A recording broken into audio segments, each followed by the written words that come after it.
Selamat pagi Bapak Ibu Saudara yang diberkati di dalam nama Tuhan Yesus Kristus. Pagi hari ini kembali kita akan merenungkan kebenaran firman Tuhan yang akan saya beri judul pengharapan. Kita tahu bersama bahwa saat-saat ini kita sedang hidup di sebuah waktu yang tidak menentu dalam banyak hal. Kita memikirkan bagaimana bisa melihat masa depan serta mengerti apa yang akan terjadi di masa mendatang. Sebab itu, penting sekali untuk memiliki pengharapan di hidup kita hari-hari ini sebagai umat manusia. Tanpa harapan, hidup akan menjadi lebih sulit. Janganlah gunakan kekuatan kita sendiri karena kita terbatas, tetapi taruhlah semua pengharapan kita kepada Tuhan Yesus Kristus saja. Mari kita lihat dalam Ibrani pasal 6 ayat yang ke-19 sampai yang ke-20 berkata begini.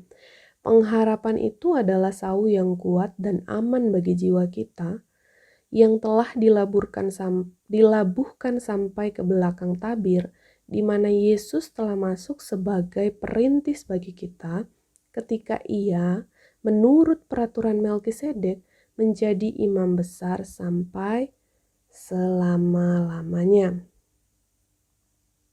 Mari kita lihat latar belakang kitab Ibrani ini ya. Surat Ibrani terutama ditulis kepada orang-orang Kristen Yahudi yang sedang mengalami penganiayaan serta keputusasaan secara sosial maupun fisik. Mereka kehilangan pengharapan serta akan kembali pada ritual lamanya. Penulisnya pun ingin menyatakan supaya tetap memiliki pengharapan. Nah, tujuan surat Ibrani sendiri ini pun adalah untuk mendorong orang-orang percaya dalam Tuhan agar tetap mempertahankan pengakuan mereka terhadap Kristus sampai pada kesudahan zaman, supaya maju terus sampai mengalami kedewasaan rohani dalam perjalanan iman, serta jangan kembali pada kehidupan lama di bawah hukuman dengan meninggalkan kepercayaan kepada Tuhan Yesus. Nah, mari kita lihat apa itu pengharapan. Menurut Kamus Besar Bahasa Indonesia, harapan adalah keinginan supaya sesuatu terjadi.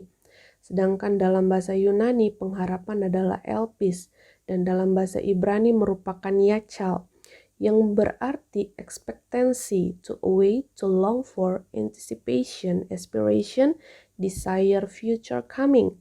Dengan kata lain, orang-orang yang menunggu, menanti-nantikan, mengantisipasi apa yang akan ada di depan sana menjadi sebuah keinginan serta berbicara mengenai sebuah masa depan. Jadi saya simpulkan, orang-orang yang memiliki pengharapan akan menanti-nantikan serta menunggu.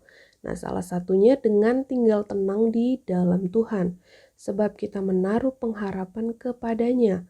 Walau keadaan di luar tidak tenang, tetapi kita bisa tinggal tenang karena meletakkan pengharapan kita di dalam Tuhan.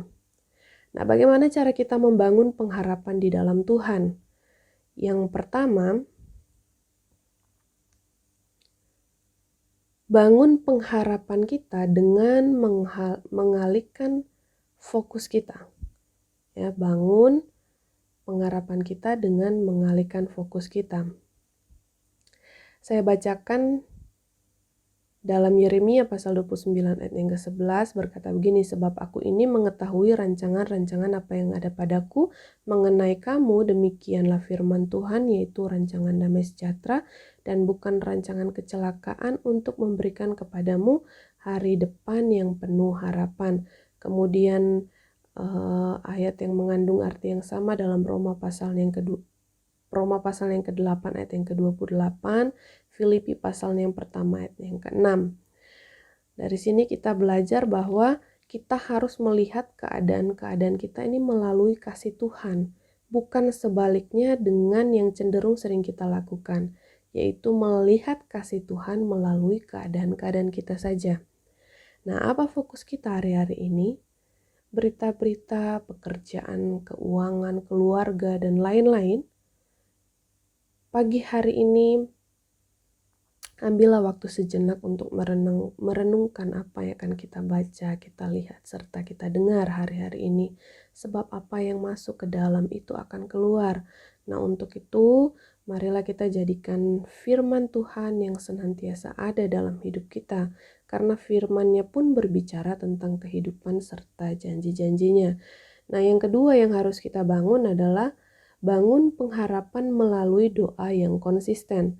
1 Tesalonika 5 ayat yang ke-17, tetaplah berdoa.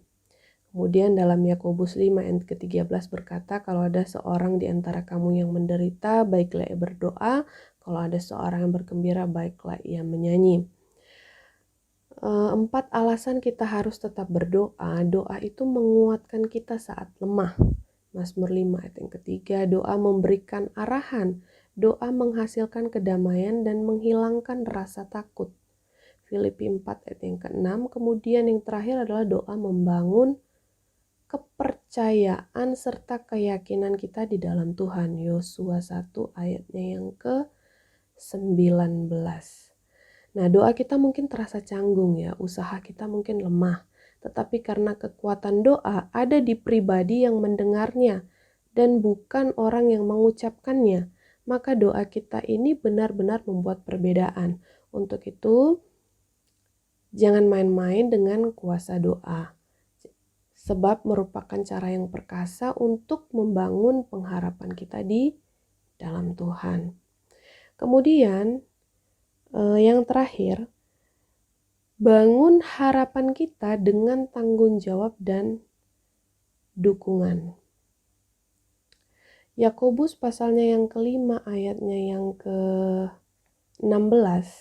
Karena itu hendaklah kamu saling mengaku dosamu dan saling mendoakan, supaya kamu sembuh. Doa orang yang benar bila dengan yakin didoakan sangat besar kuasanya. Kelemahan-kelemahan kitalah yang membuat kita ini dapat tetap merasa terhubung. Sebab itulah yang sama-sama kita semua miliki. Untuk itu, masuklah dalam komunitas-komunitas yang baik, yang membangun kita ke arah yang lebih baik, kemudian yang membuat iman kita bertumbuh, pengharapan kita semakin kuat di dalam Yesus. Sebagai kesimpulan, pusat dari pengharapan kita adalah Kristus, tidak ada yang lain selain Dia. Semakin dalam iman kita kepada Tuhan, maka akan makin sulit pengharapan kita digoncangkan. Sebagai ayat penutup Ibrani pasal 6 ayat yang ke-19a, pengharapan itu adalah sau yang kuat dan aman bagi jiwa kita. Puji Tuhan, demikian renungan firman Tuhan pagi hari ini. Kiranya ini memberikan kekuatan yang baru untuk kita semua menjalani sepanjang hari ini. Mari sama-sama kita berdoa. Tuhan Yesus, terima kasih sekali lagi untuk kebenaran firman-Mu yang kembali mengingatkan kami untuk memiliki pengharapan di dalam Engkau, karena pengharapan di dalam Engkau adalah sesuatu yang mendatangkan masa depan yang baik, mendatangkan hal-hal yang baik dalam kehidupan kami. Terima kasih Tuhan Yesus, berkati kami dan tolong kami supaya kami bisa menjadi pelaku-pelaku kebenaran firman-Mu. Kami diberkati, kami siap menjadi berkat-berkat-Mu. Berkati umat-umat-Mu pagi hari ini. Berkati keluarga mereka, pelayanan mereka, pekerjaan mereka. Tuhan Yesus memberkati seluruh umat-umat-Mu, memberkati gereja-Mu, memberkati para hamba-hamba-Mu. Terima kasih Tuhan Yesus, kami bersyukur dan siap memasuki hari yang baru ini bersama-sama dengan Engkau. Di dalam nama Tuhan Yesus Kristus kami bersyukur, haleluya, amin.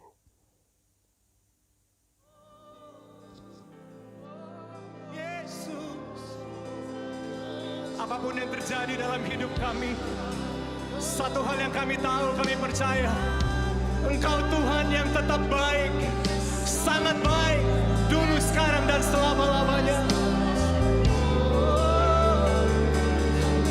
Ku bersyukur Tuhan, ku bersyukur buat kebaikan-Mu.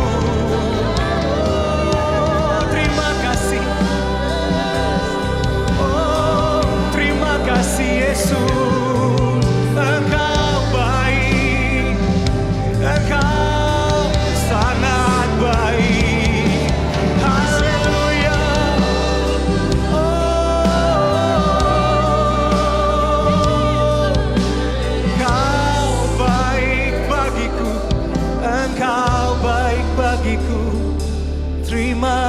kasih Tuhan. Terima kasih Yesus. Berikan tepuk tangan.